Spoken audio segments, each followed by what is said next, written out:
मित्रांनो, तुम्ही पाहू शकता कोणीतरी एसी फिटिंग केलेलं आहे. फिटिंग करताना पाईप बेंड करण्यात आलेली आहे. त्यामुळे कस्टमरकडे गॅस लिकेजचा प्रॉब्लेम होता आणि त्यासाठी आपण तिसऱ्या मजल्यावरून खाली उतरत आहोत लिकेज शोधून काढण्यासाठी. त्यानंतर लिकेज झालेला पाईप आपण काढून टाकून नवीन घालणार आहोत आणि परत गॅस रिफिल करून पुन्हा आहे त्या कंडिशनमध्ये एसी ओके करण्याचा प्रयत्न करणार आहोत.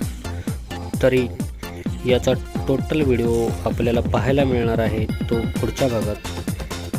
तोपर्यंत थँक्यू.